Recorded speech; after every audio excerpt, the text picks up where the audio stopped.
Hola, ¿qué tal? ¿Cómo estás? Bienvenidos y bienvenidas. Comenzamos la segunda clase de grupos y equipos de trabajo. La semana pasada en la clase 1 estuvimos viendo algunas concepciones, algunas definiciones, algunos conceptos de grupos. ¿Qué es un grupo? ¿Cómo estaba compuesto un grupo? Fuimos viendo diferentes definiciones, algunas más simples, otras más complejas, acerca de qué es un grupo.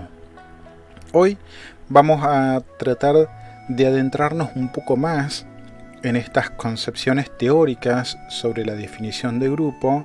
Para eso les propongo leer el texto de Natalia Quiroga y Mirta Costa. Estas autoras lo que nos van a plantear es que la historia de la humanidad nos va a mostrar que tanto hombres como mujeres a lo largo de la historia se agruparon para enfrentar las adversidades que les presentaba la naturaleza y de esta manera poder satisfacer sus necesidades. Es decir, cuando hablamos de grupo, no es algo que estamos hablando de una palabra relativamente nueva, sino que desde tiempos antaños existieron los grupos y cuál es la finalidad que se le daba a ese grupo de acuerdo al momento histórico. Van a contar las autoras que primero lo hicieron esporádicamente, luego en grandes familias llamadas clanes, y posteriormente dieron lugar a los que se llamaron tribus.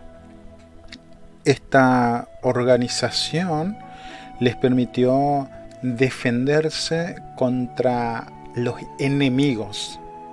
Ahí tenemos ya otra definición, otra palabra que nos va a poder ayudar a entender esta definición de grupos. ¿Quiénes son los enemigos? ¿Qué características tienen esos enemigos? ¿Se acuerdan que la clase pasada estuvimos viendo acerca de que existen grupos y contragrupos o grupos rivales? Bueno, acá lo que estas autoras Quiroga y Acosta van a hablar es de cómo estos grupos antaños tuvieron que agruparse para defenderse contra los enemigos. Y me imagino que, por ejemplo, los enemigos de la antigüedad serían los animales. Y de esta manera van a decir ellas asegurar la mantención de los integrantes a través de la división de tareas, es decir, la asignación de diferentes roles dentro del grupo. Esto, van a decir las autoras, no fue fácil. En la historia de la humanidad pasaron miles de años para que el hombre pudiera concebir la idea de grupo como forma de una organización. Tampoco vamos a decir que fue lineal, porque la historia no es lineal, sino que tiene conflictos y tiene tensiones. Fueron avances y retrocesos, y aún la concepción y desarrollo teórico de este concepto fue una ardua tarea. Las autoras nombran a un autor, Kurt Lewin, quien en allá por 1949 va a plantear que un grupo no es una simple colección o sumatoria de individuos. ¿Se acuerdan que la clase pasada uno de los autores decía que un grupo es un conjunto de personas para alcanzar un fin o un objetivo? Bueno, Kurt Lewin va a decir no, un grupo no es una simple colección de individuos, sino que es una unidad que se manifiesta como un todo. Y ese todo, es decir, ese grupo, es más que la suma de sus partes. Es decir, el grupo es más que sumar a los integrantes. Vamos a ir viendo que el grupo se caracteriza por la interdependencia de los miembros. Es decir, que el grupo es el medio para la consecución de diferentes objetivos. Este autor va a señalar que en todo grupo coexisten fuerzas contradictorias, unos que tienden a la cohesión, es decir, a la unión del grupo, y otros a la desintegración, es decir, no siempre todos dentro del grupo tiran para el mismo lado, sino que dentro del grupo tenemos contragrupos o grupos rivales o fuerzas contradictorias, va a decir. Esta fuerza lo que deben hacer es encaminarse hacia el equilibrio, porque si se desequilibra el grupo, una de las consecuencias puede ser la desaparición justamente de ese grupo. Por ende no se va a alcanzar el objetivo, no se va a lograr la meta, que es lo que se quiere. Las autoras también nombran a los organicistas. Los organicistas van a ser un grupo de biólogos y de profesionales que van a asimilar al grupo como un organismo vivo. Es decir, le van a otorgar un funcionamiento similar a un ser vivo. También las autoras hablan de la teoría cibernética.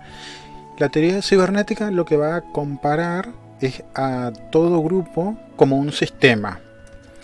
Y acá es necesario retomar un poco lo que va a proponer Boberta Lanfield, que es el creador de la teoría sistémica, la teoría general de sistemas.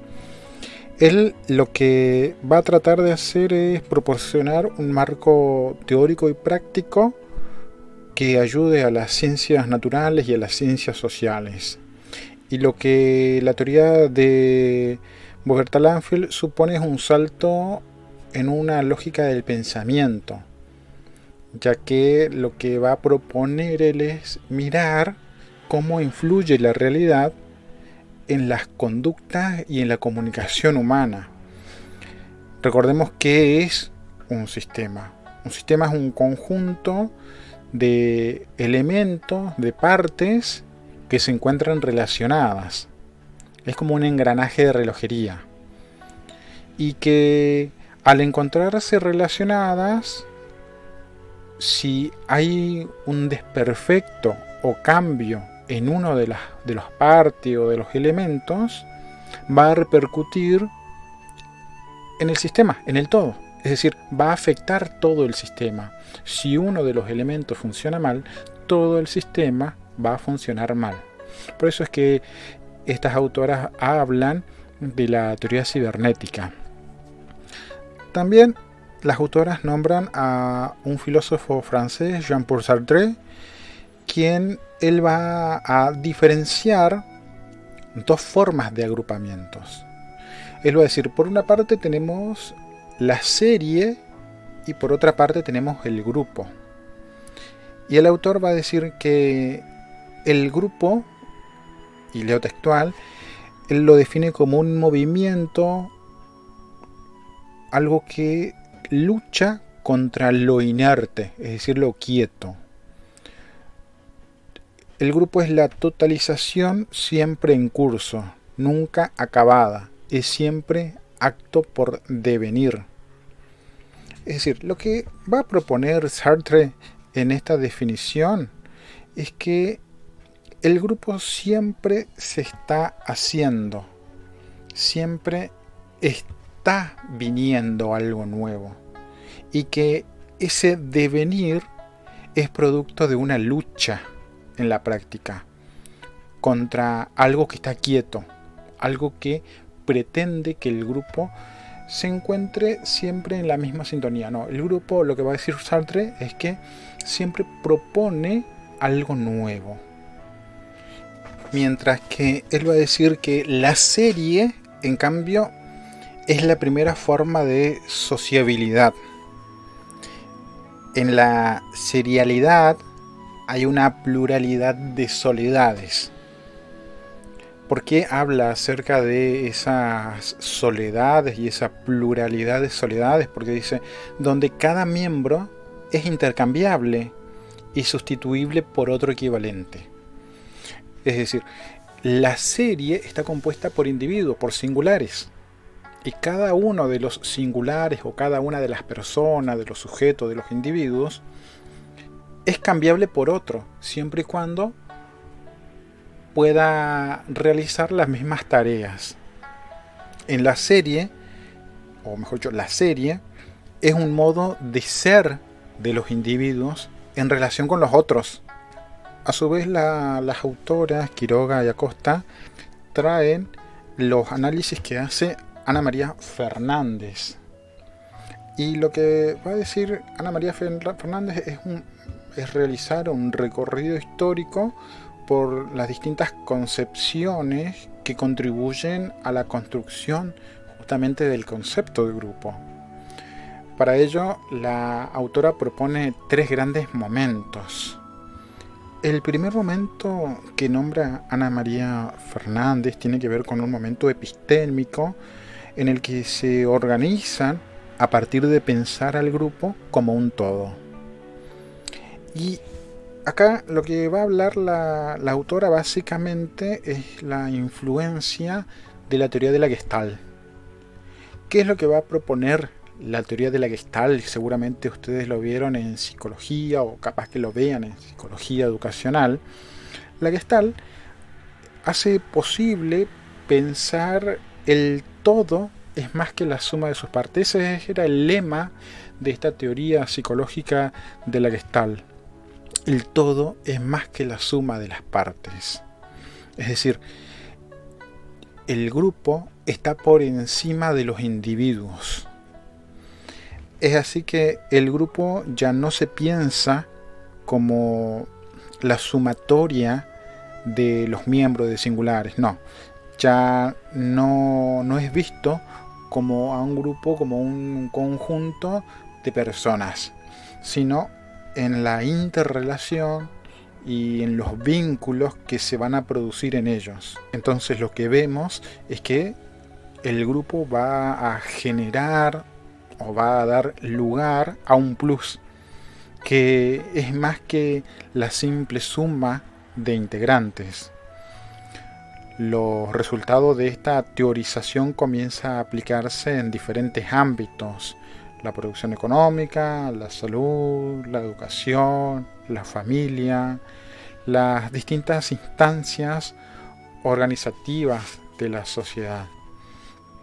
Aparece así una nueva modalidad que tiene que ver con los dispositivos grupales y la coordinación de los grupos.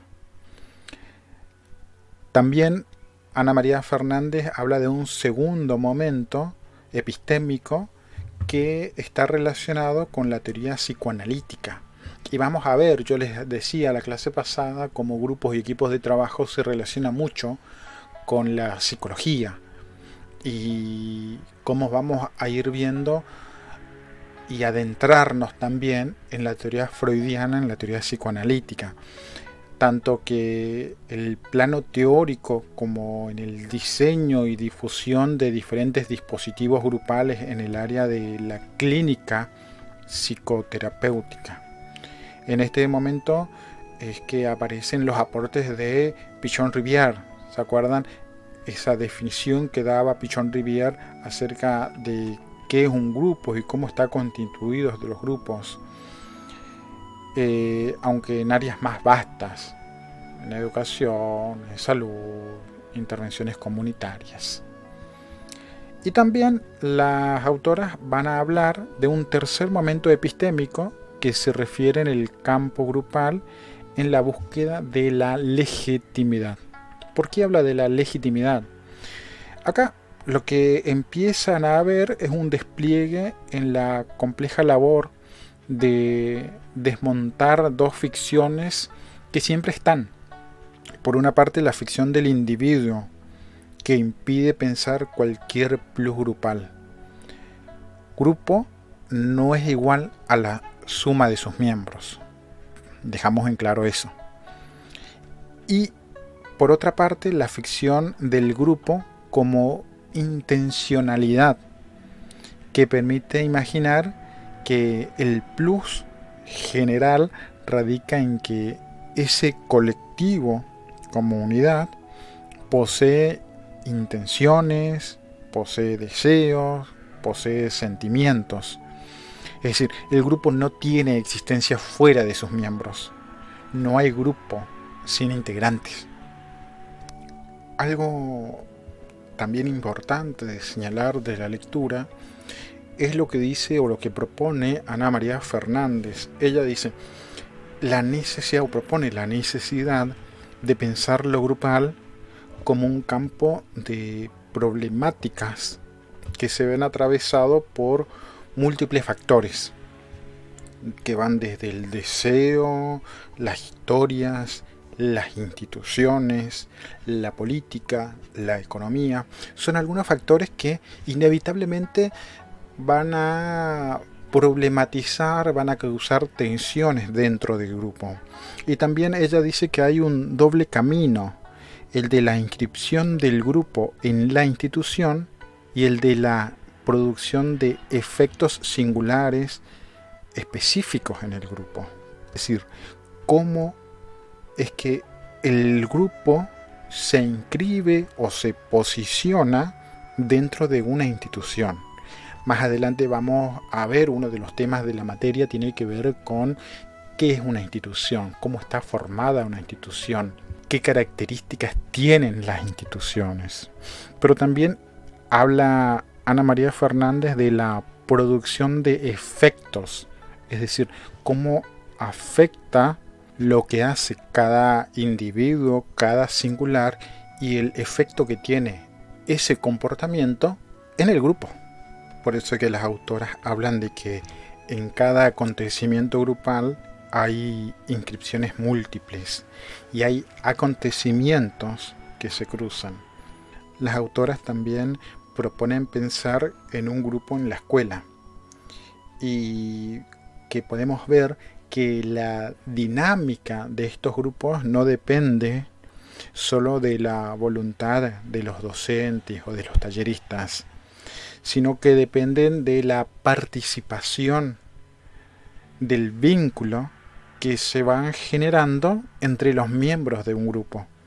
Es decir, el grupo está compuesto por diferentes integrantes, por singulares, por individuos, y que cada uno de esos singulares tienen una historia personal, tienen necesidades, tienen problemas, y esto se manifiesta en la escena del grupo de una forma única e irrepetible. Por eso es que yo les decía la semana pasada, cada grupo es diferente, no hay dos grupos iguales. Cada grupo tiene sus propias características, sus propias necesidades, su propia problemática. Natalio Kirchnerman, que es asistente social, define al grupo como un conjunto de personas que interactúan con referencia a un objeto determinado. El individuo, dice él, es impulsado a pertenecer a un grupo por diferentes motivaciones de carácter interpersonal. ¿Se acuerdan lo que ustedes iban publicando en el foro? Bueno, a ver, ¿qué hace que un grupo o qué hace que yo pertenezca a un grupo? Y Natalio Kirchnerman habla de, lo que le motiva a la persona a formar parte de un grupo tiene que ver con lograr amigos, conocer otras personalidades, la necesidad de seguridad, adquirir nuevos conocimientos, experiencia, habla también de las capacitaciones, y las autoras también nombran a Enrique Pichon Rivière, este psiquiatra, que guiará nuestras conceptualizaciones a lo largo de esta materia. Yo les hablaba y les decía que desde la materia coincidimos con la definición que da Pichon Rivière acerca de que un grupo es un conjunto restringido de personas que, ligadas por constantes espacio-temporales y articulado con su mutua representación interna, se propone en forma implícita y explícita una tarea que forma su finalidad, interactuando a través de complejos mecanismos de asunción y adjudicación de roles. Hasta acá la segunda clase de grupos y equipos de trabajo. A ver, sabemos también que para ustedes es mucha información de golpe, donde no solo se tienen que familiarizar con la materia, con los contenidos, sino con la complejidad que implica la tecnología. De mi parte, con toda la incertidumbre de lo nuevo, pero también con todas las ganas de poner todas las herramientas que encuentro a disposición. Lo que voy a hacer es establecer un espacio los días jueves de 21 a 22 horas para que en vivo ustedes puedan ir consultando aquellas cuestiones que no les van quedando claras. Les deseo muchos éxitos y que se entusiasmen con la materia. Gracias.